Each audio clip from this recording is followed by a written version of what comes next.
I speak tonight to my brethren of the Aaronic priesthood. Ce soir, je m'adresse à mes frères de la prêtrise d'Aaron. Je veux vous aider à apprécier plus profondément ce que vous êtes, ce qu'est votre but dans la vie, et comment vous pouvez réussir à l'atteindre. Vous êtes venus ici-bas à une époque des plus importantes. Nous entrons dans les étapes finales qui marquent le paroxysme d'une grande guerre. Elle a commencé avant la fondation du monde et s'est poursuivie avec des conséquences terribles tout au long de l'histoire de ce monde. Je parle de la guerre entre les disciples du Christ et toutes les personnes qui nient qu'il soit Dieu, leur Dieu. Au sujet de cette guerre, Jean le Révélateur a écrit « Et il y eut guerre dans le ciel, Michel et ses anges combattirent contre le dragon. Et le dragon et ses anges combattirent, mais ils ne furent pas les plus forts, et leur place ne fut plus trouvée dans le ciel. Et il fut précipité, le grand dragon, le serpent ancien appelé le diable et Satan, celui qui séduit toute la terre. Et il fut précipité sur la terre, et ses anges furent précipités avec lui. » C'est Satan qui a lancé cette guerre prémortelle. Et il l'a fait en se rebellant contre le plan du salut que notre Père a prévu pour ses enfants, et en rejetant le Christ qui a été choisi pour mener à bien ce plan.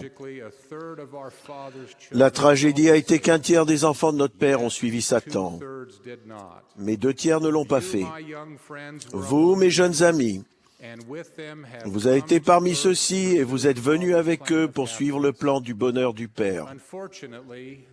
Malheureusement, la guerre de Satan n'a pas pris fin lorsqu'il a été chassé des cieux. Comme Jean le fait remarquer, Satan et ses suppôts ont été précipités sur la terre et ils sont venus animés d'une grande colère. On peut voir la preuve de leur colère dans le sang et l'horreur qui affligent l'humanité depuis le début des temps. Seul Dieu peut sonder la nature et la gravité des blessures infligées au genre humain, lui qui, malgré sa prééminence, a été amené à pleurer au spectacle des victimes. Nous nous trouvons maintenant dans les derniers jours de l'histoire temporelle du monde.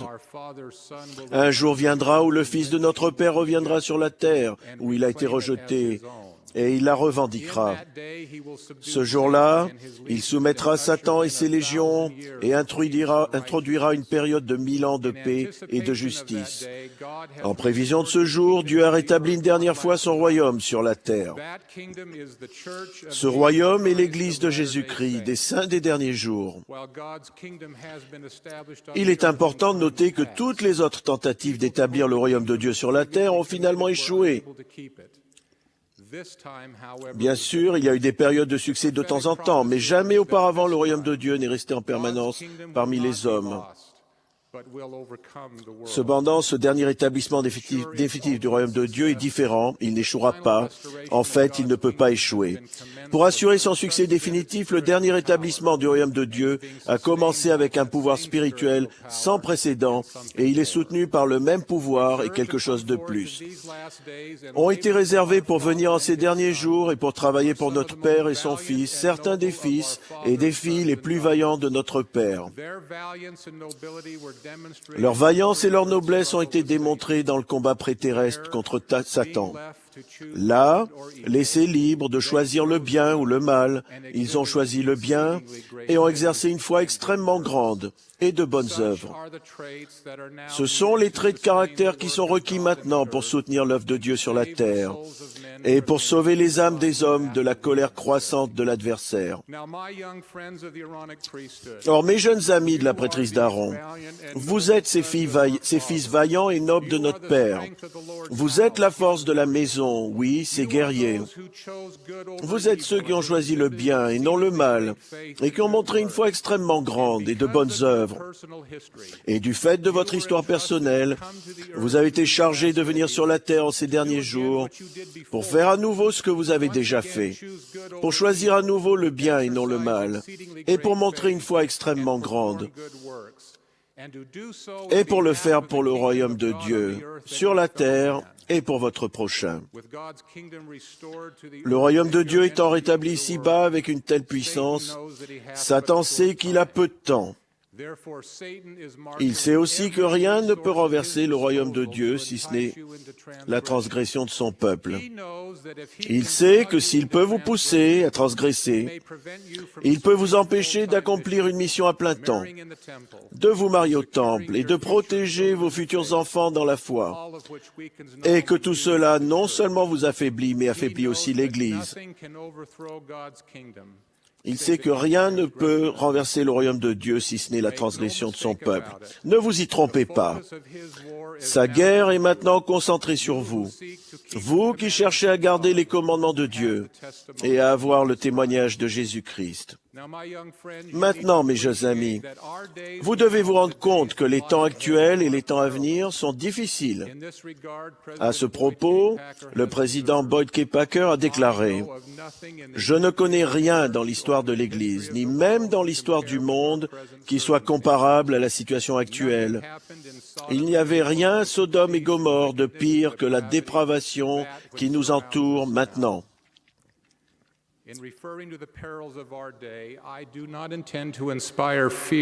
Quand je parle des périls de notre époque, je ne veux pas créer la peur.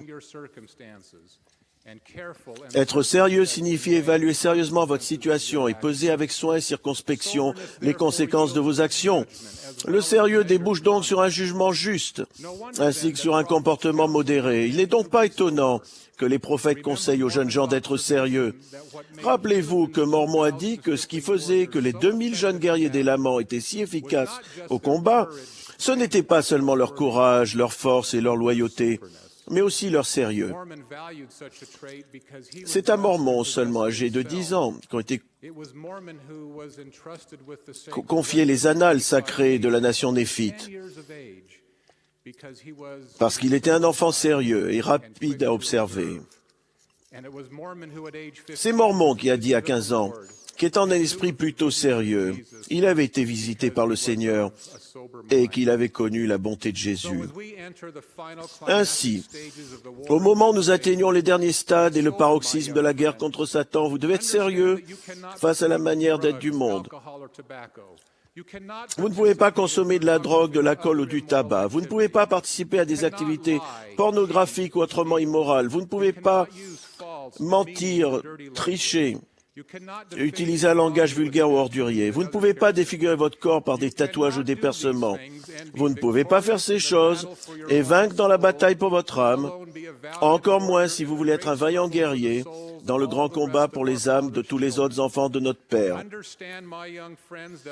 Comprenez, mes amis, qu'il n'y a qu'une seule manière de gagner la guerre contre Satan, c'est de la gagner de la même manière qu'elle fut gagnée au commencement, lorsque la victoire fut finalement achevée dans la guerre des cieux. Maintenant, le salut est arrivé, et la puissance et le règne de notre Dieu et l'autorité de son Christ.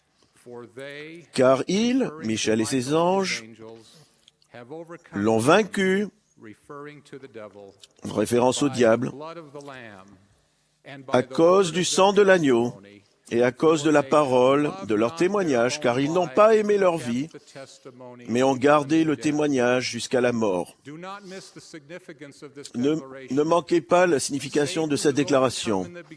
Satan était vaincu au début par la foi au Seigneur Jésus-Christ et en son sacrifice expiatoire, par le témoignage du Christ, gardé fermement jusqu'à la fin, et par la consécration au Seigneur et à son œuvre. Si c'était la manière de conquérir Satan, c'est la manière sûre de le conquérir maintenant. C'est par la foi au Seigneur, par le témoignage du Seigneur et par la consécration au Seigneur que Satan a été vaincu dans la vie prémortelle. Ces qualités sont déjà en vous et vous devez simplement les cultiver. Faites d'abord comme Joseph Smith a fait. Trouvez un endroit tranquille pour prier le Seigneur. Faites-le régulièrement et avec intensité. La prière est la condition préalable aux révélations. Plus les prières sont régulières et intenses, plus vous recevez des révélations. Lorsque la révélation a été reçue, on reçoit l'évidence de choses qui ne sont pas vues et qui sont les fondations de la foi. Deuxièmement, apprenez à entendre la voix du Seigneur. Sa voix est une toute petite voix. C'est une voix qui est plutôt sentie qu'entendue. Elle vient sous la forme de pensées, de sentiments et d'impressions. Pour entendre une telle voix, vous devez être calme et écouter au sein de votre âme et éviter les rires incontrôlables afin d'entendre la voix précieuse de la voix du Seigneur qui vous soutiendra en toutes circonstances. Troisièmement, obéissez à la parole du Seigneur comme elle vous a été donnée. Sa parole ne va pas seulement vous apporter de l'amour et du réconfort, mais elle pourra vous corriger. Obéissez-lui, quelle que soit la difficulté à le faire. Et faites-le maintenant. C'est en faisant la volonté du Seigneur qu'une connaissance de lui et un amour pour lui va augmenter au sein de votre âme, même au point de donner votre vie et de le suivre. Mes chers frères de la prêtrise d'Aaron, c'est votre époque. Ne gaspillez pas votre temps. Soyez sages. Prenez le bouclier de la foi qui pourra s'opposer à tous les traits enflammés et combattez le combat de la foi. Et lorsque vous avez fait tout cela, voyez le salut du Seigneur et gardez votre paix. Et je vous assure que ce salut viendra et vous délivrera, vous et les vôtres, de tout mal. Je témoigne de cela au nom du Seigneur Jésus-Christ. Amen.